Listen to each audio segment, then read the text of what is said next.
2 agents en uniforme bleu sont arrivés à mon garage dans une voiture de patrouille. Je les ai observés secrètement depuis ma cachette sous le pont élévateur. C'était étrange de voir les agents si joyeux, mais leurs expressions sont devenues sérieuses en s'approchant. Ils ont confirmé qui j'étais et ont partagé une nouvelle malheureuse concernant ma femme. Quelque chose s'était passé à notre maison, et elle était à l'hôpital, mais ils ne pouvaient pas donner de détails. Quand j'ai essayé de partir, ils m'ont arrêté, demandant des explications. Ils voulaient savoir où j'avais été pendant les 3 dernières heures. Je leur ai assuré que j'avais été là toute la journée et j'ai suggéré de demander à mes 2 mécaniciens de confirmer. Je me suis excusé et j'ai mentionné que j'étais sorti en douce pendant 10 minutes vers 11 heures pour nous chercher du café à tous. Pendant qu'un agent parlait à Mike et Pete, un autre a noté le café que j'avais visité. Ensuite, il a demandé à voir ma voiture. J'ai accepté et je l'ai conduit à mon camion, qu'il a inspecté minutieusement avant de me permettre d'aller à l'hôpital. J'avais l'air préoccupé alors qu'un membre du personnel de l'hôpital expliquait les blessures de Kate, la transfusion sanguine et l'opération en cours. J'ai trouvé cela peu professionnel que le médecin demi-sourit pendant notre conversation. En quittant l'hôpital, les mêmes agents m'ont arrêté pour plus de questions. Nous sommes allés à la cafétéria de l'hôpital pour un café bien nécessaire. Ils ont demandé des détails sur ma relation avec ma femme. J'ai expliqué que nous nous étions rencontrés et mariés relativement tard, il y a 8 ans. Kate avait été une avocate à succès, voulant des enfants mais attendant presque 40 ans pour s'établir dans son travail. Ils ont demandé pourquoi elle était à la maison un jour de semaine. J'ai expliqué que Kate avait quitté son emploi il y a un mois pour se reposer avant une grossesse, une sorte de vacances avant au moins 10 ans de service domestique. J'ai terminé en exprimant mon amour pour ma femme, en disant que nous allions bien et que nous attendions avec impatience d'avoir un bébé. Ils ont demandé des informations sur John Barton. J'ai nié le connaître, et ils sont partis sans répondre. Faisant confiance à mon équipe pour verrouiller le garage, je suis rentré directement chez moi. 2 scientifiques médico-légaux et un détective fouillaient la maison. Le détective s'est présenté, a expliqué ce qu'il savait et a posé les mêmes questions que les précédents agents, ainsi qu'une nouvelle. Il a demandé la présence de quelques gouttes de sang dans les toilettes du rez-de-chaussée. J'ai répondu en disant que je n'en savais rien. J'ai ensuite demandé au détective pourquoi il se concentrait sur moi comme suspect et j'ai voulu m'assurer qu'ils examinaient activement d'autres possibilités. Il m'a assuré qu'ils avaient plusieurs pistes et a mentionné que son collègue avait parlé à Madame Barton. J'ai demandé des nouvelles de John Barton, à quoi le détective a présenté ses excuses en disant qu'il était inapproprié pour lui de commenter. Ils se sont éloignés, me laissant perplexe. Je suis monté à l'étage dans la chambre principale et j'ai regardé la scène se dérouler, réalisant que j'aurais été vraiment surpris si je la voyais pour la première fois. Plus tôt dans la journée, vers 10 heures au travail, j'ai commencé à réfléchir à l'intimité. Ce n'est pas inhabituel. On dit que les hommes pensent à l'intimité en moyenne 67 fois par heure éveillée, et les hommes qui sont presque complètement coupés de leur femme pendant un mois peuvent doubler ce chiffre. Depuis que Kate a quitté son travail, notre intimité 2 à 3 fois par semaine est presque tombée à 0. Kate était soit de mauvaise humeur, ennuyée et déprimée, soit trop fatiguée. Personnellement, je pensais que c'était parce que sa vie normale se terminait, et qu'elle avait peur. En tant que mari attentionné, je ne voulais pas la presser. Elle sortira de sa peur à son propre rythme. Je savais que ma vie changerait après avoir des enfants, mais je comprenais que la sienne serait bouleversée. Je rêvais de nos premières années de mariage, où notre vie intime était spontanée et fréquente. J'ai réalisé que je devais agir et ramener de la spontanéité, alors j'ai décidé de rentrer chez moi et d'être proche de Kate jusqu'à ce que nous soyons complètement épuisés. Décision prise, il est temps de partir et de rentrer à la maison. J'ai dit à Mick et Pete que j'allais m'absenter un moment. Pete m'a demandé si je pouvais essayer la voiture qu'il venait de réviser. En rentrant chez moi, j'ai été déçu de voir une voiture inconnue dans l'allée. La visite de mon ami a ruiné mes plans. Néanmoins, j'ai décidé d'entrer, espérant que mon ami pourrait être convaincu de partir et sauver mes projets. Sans méfiance, j'ai ouvert la porte d'entrée et mes cheveux se sont dressés sur ma tête. Je savais que mon mariage était fini. Les sons incontestables d'une affinité joyeuse résonnaient dans l'escalier. C'était presque automatique pour moi de filmer chaque fois qu'un client amenait sa voiture au garage, par précaution contre des accusations de dommages. Mon cœur battait fort alors que je montais les marches, caméra prête, et que je jetais un coup d'œil à travers la porte de la chambre. Kate était là, et il y avait un homme que je ne connaissais pas, heureux sur notre lit. Au lieu de réagir violemment, j'ai détourné le regard. C'était la chose la plus difficile que j'ai jamais faite. Mes jambes ont lâché, et je me suis effondré devant la porte, complètement anéanti. J'étais vaguement conscient qu'ils atteignaient leur apogée à proximité, mais je ne pouvais pas dire combien de temps je suis resté là. J'ai réalisé progressivement que tous les bruits de leur trahison s'étaient arrêtés, remplacés uniquement par des conversations. C'était tout aussi terrible, et ça me déchirait toujours au plus profond de moi. Je savais que je devais réfléchir et m'éloigner de portée de voix. Si je réagissais émotionnellement, ils finiraient à l'hôpital et je finirais en prison. Je me suis levé discrètement, j'ai descendu les escaliers sur la pointe des pieds et je me suis affalé sur le canapé, loin des regards, des odeurs et de la plupart des bruits de trahison. Libéré des distractions émotionnelles, j'ai fait ce que je savais faire de mieux et j'ai élaboré un plan. Je voulais le mettre hors de vue, le confronter, le jeter par la porte de derrière sans vêtements, et répéter le processus avec elle. J'espérais éviter un procès sans échymose ni témoin. Heureusement, j'avais l'arme de choc parfaite dans mon atelier. Il y a 2 ans, dans la garde nationale de réserve de l'armée, mes compétences m'avaient valu la tâche de dégager des camions, où j'avais trouvé un petit appareil qui me serait maintenant utile. La police les appelle des grenades Stuen. Légèrement plus grandes qu'une grenade ordinaire, ce sont des petites cartouches avec un mécanisme d'allumage à goupille, spécialement conçu pour le sauvetage d'otages. Bien qu'elle soit conçue pour causer un minimum de dommages physiques, l'explosion est accompagnée d'un éclair, d'une puissance de 8 millions de bougies et d'un son de choc de 170 décibels. L'éclair seul peut assommer une personne pendant au moins 5 secondes. Alimenté par ma haine nouvellement découverte, mon esprit a rapidement élaboré le reste du plan. Pour éviter d'endommager ma maison, je ne pouvais pas simplement jeter une grenade par terre. J'ai sorti l'appareil, rapidement collé un court morceau de corde dessus, et mis une boucle à l'extrémité de la corde. Préparé de cette manière, je suis remonté à l'étage, réalisant que le secret n'était plus nécessaire. Entendant clairement des gémissements d'hommes derrière la porte de la chambre, je me suis arrêté seulement pour ramasser mon téléphone par terre devant la porte où je l'avais laissé tomber et j'ai jeté un coup d'œil autour du cadre de la porte. Il était évident que la 2e ronde d'affinité battait son plein. Ma femme satisfaisait son amant, le caressant en dessous de la taille. Répétant mentalement la séquence d'événements que j'avais décidé, j'ai pris une grande inspiration et je suis passé à l'action. En entrant dans la pièce, j'ai enroulé la corde autour du crochet du lustre, la laissant pendre à mi-chemin du sol. J'ai retiré la goupille, mis dans ma poche, et quitté la pièce, me couvrant les oreilles et fermant les yeux. Malgré mes précautions, j'ai ressenti l'onde de choc et la lumière vive à travers mes paupières closes. Suivant le plan, je suis retourné dans la pièce, prêt à agir. Cette fois, j'ai été pris au dépourvu. Je ne savais pas exactement à quoi je m'attendais de voir, mais ce n'était rien de tel que la scène devant moi. Monsieur Anonyme était allongé sur le dos dans son lit, et il y avait des dégâts évidents en dessous de sa taille. Kate était par terre, les yeux vides et la bouche bougeant comme un poisson hors de l'eau. Confus, je suis retourné dans le couloir pour réfléchir. Mes pensées ont été interrompues par 2 cris terrifiants venant de la chambre, suivis de bruits sourds et de portes qui claquent. Il m'est apparu que j'étais dans de sérieux ennuis. Mon plan avait une fois de plus échoué. Jetant un coup d'œil à la scène chaotique, l'homme est tombé du lit en se tenant l'entrejambe et hurlant. Kate avait disparu, probablement dans la salle de bain. Nous devions enlever toute preuve. Revenant dans la pièce, j'ai rapidement trouvé le détonateur pour le dispositif et je l'ai ajouté à la corde. Ne trouvant rien d'autre, j'ai supposé que tout le reste avait été détruit. Je me suis approché prudemment de la salle de bain.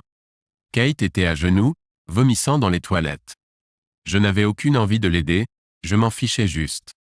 En chemin vers la porte, j'ai remarqué quelque chose par terre et j'ai ramassé un morceau chaud et mou ressemblant à l'extrémité d'une langue. Je l'ai jeté dans les toilettes du 1er étage. Il ne pourrait pas le rattacher. Essayant d'être discret, j'ai pressé le pas dans la rue, reconnaissant une fois de plus notre éloignement des maisons voisines. À mi-chemin du garage, j'ai vidé mes poches dans une poubelle au bord de la route. 10 minutes plus tard, j'étais de retour dans mon petit garage de travail. J'ai appelé Pete et Mike, mes employés et amis sales et tachés d'huile. Ils se sont précipités vers moi, sentant mon inquiétude. Je leur ai demandé de confirmer ma présence aux mêmes endroits pendant les 45 dernières minutes et ils ont accepté, presque simultanément, en disant « Bien sûr, patron ».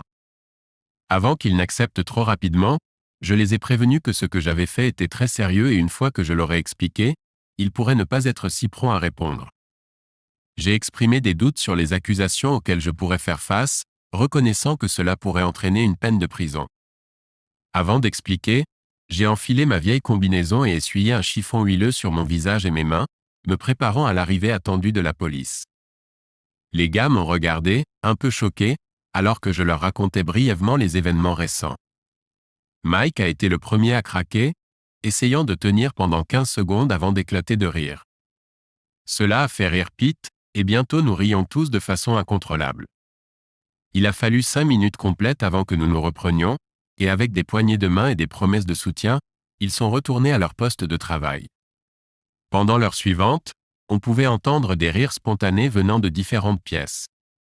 Ma femme Kate était sur le point de faire face aux conséquences qu'elle méritait pour avoir évité mes modestes amis. Ce soir-là, j'ai nettoyé la chambre principale et lavé le sol de la salle de bain. J'ai décidé de me débarrasser de la literie et j'ai pris note mentalement d'acheter un nouveau tapis. J'avais aussi besoin de retirer les rideaux déchirés. Essayant de rester occupé pour éviter de penser, les appels téléphoniques constants et les coups à la porte n'ont pas aidé. Oui, les médias étaient en ébullition. Le mélange d'infidélité et d'un homme perdant sa virilité était une histoire faite pour eux. J'ai ouvert la porte une seule fois et j'ai rapidement éteint le téléphone. Enfin, sans distraction, j'ai commencé à réfléchir. Regrettais-je ce que j'avais fait? Étrangement, non. Je méprisais les tricheurs et j'avais vu beaucoup d'entre eux devenir méconnaissables en surprenant leurs partenaires. Bizarrement, même avant le déjeuner, j'étais convaincu que ma femme partageait cette passion. J'ai été choqué d'avoir eu tort. De plus, la motivation de Kate m'a étonné. Elle semblait aussi dévouée à moi que je l'étais à elle, et notre vie sexuelle avait été fantastique. Eh bien, jusqu'à récemment. Après des heures de tourments intérieurs, je n'ai pu trouver qu'un seul indice. Je me souviens encore du malaise que j'ai ressenti il y a 2 mois lorsque Kate a dit qu'elle prenait sa retraite pour profiter de ses derniers jours de liberté. Je pensais qu'elle travaillerait au moins jusqu'au 7e mois de grossesse. Quelque chose à propos de son désir d'une dernière célébration avant d'avoir des enfants semblait étrange. Mon téléphone portable personnel a interrompu mes pensées. Peu de gens connaissaient ce numéro. L'identification de l'appelant affichait le numéro des parents de Kate. Ils vivaient à environ 3 heures de chez nous dans le même état. J'ai répondu car je m'entendais toujours bien avec eux. Après moins de politesse que d'habitude, sa mère en est venue au fait. Elle m'a demandé si je savais pourquoi les journalistes assiégeaient leur maison, mentionnant qu'ils devraient le découvrir un jour. Elle n'a pas pu se résoudre à entrer dans les détails. Elle m'a demandé si j'avais vu les actualités locales ce soir-là, en particulier une histoire sur une tricheuse qui avait humilié son amant. J'ai toujours apprécié le langage coloré de sa mère et sa vision de la vie, mais cela n'a pas rendu notre conversation facile. Oui, maman, regarde, il n'y a pas de moyen facile de dire ça, donc je serai direct. Le nom de la femme est Kate. Heureusement, ma confusion a été interrompue par un cri suivi d'un bip. Lorsque j'ai appuyé sur le bouton de fin d'appel sur mon téléphone, j'ai remarqué un avertissement sur l'écran. Cela m'a rappelé que j'avais écrit sur la fin de mon mariage il y a seulement 8 heures. Je me souvenais vaguement d'avoir laissé mon téléphone en train d'enregistrer devant la porte de ma chambre. J'ai réalisé que si je ne savais pas ou ne croyais pas pourquoi Kate avait fait ce qu'elle avait fait, je ne pourrais jamais faire confiance à aucune femme. Il y avait de fortes chances que je meure en tant que misogyne solitaire, condamné à une vie d'inutilité.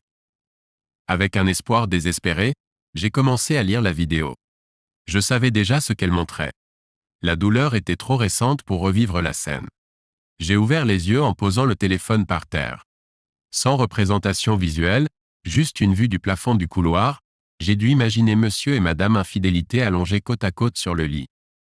Je n'entendais pas clairement le son, alors j'ai transféré le fichier sur mon ordinateur et l'ai amplifié. C'est une partie cruciale de leur conversation. Kate, c'était incroyable. La semaine dernière a été géniale, en fait. Est-ce que ça doit vraiment se terminer aujourd'hui? Mon offre tient toujours. Il suffit de me donner ta parole et je divorcerai de Sarah pour t'épouser. Eh bien, oui, il semble que ça va marcher. Un bon début pour un mariage avec un gars qui a quitté sa femme et ses enfants. Non, et j'aime trop Dave pour lui faire ça. En plus, c'est un super mari et sera un bon père. Après aujourd'hui, je serai Madame Tout va bien, une femme au foyer au moins jusqu'à ce que le plus jeune de nos enfants aille à l'école. Tu ne peux pas l'aimer autant. Ce n'est pas lui qui est allongé à côté de toi. Non, tu te trompes. Je l'aime énormément. Dès que je l'ai rencontré, j'ai su que c'était mon âme sœur unique. Je n'en rencontrerai jamais un autre. Je suis heureuse d'avoir un homme si bon qui me gâte et qui prendra soin de moi quand j'aurai un gros ventre avec ses 2 ou 3 bébés. Non. Je ne veux rien de plus que mourir dans ses bras, entouré de nos petits-enfants. Eh bien, c'était un beau discours, mais ça soulève la question évidente. Pourquoi es-tu avec moi maintenant? Au moins, Kate a eu l'humanité d'y réfléchir. Il y a eu un silence pendant une bonne demi-minute. Elle devait probablement regretter le passé, car elle ne s'est pas mariée avant l'âge de 31 ans et était assez aventureuse. Elle regrettait l'excitation d'aller dans un bar et d'attirer l'attention de différents hommes, et le frisson de les séduire et de décider si elle leur donnerait ce qu'ils voulaient. Récemment, Dave passait ses week-ends à chasser avec des amis, et il y a quelques semaines, elle a décidé de revisiter un bar pour le plaisir du passé. La première sortie était juste correcte, mais pas satisfaisante. Puis, samedi dernier, elle est entrée par hasard dans le bar où j'étais. Elle semblait distante, et je lui ai dit de considérer cela comme sa dernière aventure. J'ai baissé le son et j'ai réalisé que le problème ne venait pas de moi. Les jours suivants ont été remplis de déceptions. 2 jours plus tard, les journalistes sont partis et l'administrateur de l'hôpital m'a appelé pour demander des pyjamas pour Kate. Son père m'a appelé 2 jours plus tard, s'est excusé pour son comportement et a espéré que je resterais en contact. Il a également mentionné son autre fille qui venait de divorcer. 4 jours plus tard, il était de nouveau dans les actualités, révélé comme un tricheur en série. Sa guérison ne devrait probablement pas restaurer ses fonctions prévues. À la fin de la semaine, Madame Barton m'a rendu visite, demandant des preuves pour son affaire de divorce. Je lui ai expliqué que je ne pouvais pas l'admettre sans m'incriminer. Je l'ai rassurée en lui disant qu'elle n'aurait probablement pas besoin de mes preuves, mais si c'était le cas, je la persuaderais de revenir. Elle semblait tellement triste que j'ai eu de la peine pour elle et je lui ai montré le fichier vidéo. Les cris de son mari l'ont effrayée au début, mais elle a rapidement repris son calme. On peut dire en toute sécurité qu'elle ne se sentait pas très triste en partant. Étant la personne serviable que je suis, je lui ai proposé de la raccompagner si elle se sentait à nouveau triste. Ce n'était pas la dernière fois que j'ai vu Sarah Barton. La dernière personne qui m'a rendu visite était probablement la plus étrange. Le samedi, le détective à qui j'avais parlé à la maison est venu à ma porte.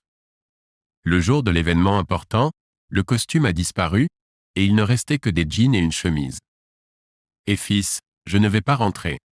Je voulais juste dire que s'il n'y avait pas assez de preuves, j'ai suggéré de clore l'affaire. En entendant ma gratitude, il s'est retourné pour partir mais s'est ensuite retourné. Écoute, je prends ma retraite à la fin de l'année. Si je reviens après cela, me direz-vous comment vous avez fait? J'ai juste souri et lui ai souhaité une bonne journée. La lettre de Kate est arrivée le mardi suivant. Mon cher Dave, je ne peux pas exprimer à quel point je suis honteuse et désolée pour ce que je t'ai fait. Je comprends parfaitement pourquoi tu n'as pas pu te résoudre à me rendre visite, et je te pardonne inconditionnellement. Je n'ai jamais pleinement envisagé les conséquences possibles de mes actes. Je n'aurais jamais imaginé que mes parents me renieraient réellement. Je sais que j'ai perdu ton amour, ta confiance et ton respect pour toujours, ce qui me fait plus de mal que je ne peux le décrire. Je comprendrai si tu ne veux plus jamais me parler, mais cela pourrait t'aider dans ta guérison si tu me permets d'expliquer pourquoi j'ai fait ce que j'ai fait. Sois juste sûr que c'est entièrement de ma faute. Les médecins disent que je ne pourrai pas parler normalement pendant longtemps, voire jamais. Ils me parlent d'une technique d'étirement expérimentale qui pourrait restaurer certaines fonctions. J'espère que cela fonctionne, et je pourrai au moins retourner à ma carrière pour me distraire du futur ennuyeux, sans amour et sans enfant auquel je suis actuellement confronté. Demande tout ce que tu veux dans un divorce, et je le signerai. Si tu pouvais trouver dans ton cœur de me garder sur ton assurance santé pour un avenir proche, je t'en serais éternellement reconnaissant.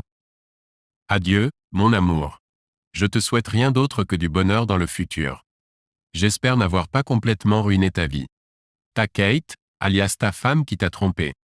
La lettre m'a tellement ému que j'ai immédiatement changé d'avis et lui ai envoyé ses pyjamas à l'hôpital. Maintenant, où sont les numéros de téléphone de Mick et Pete? Leur dois-je une bière? Un fût?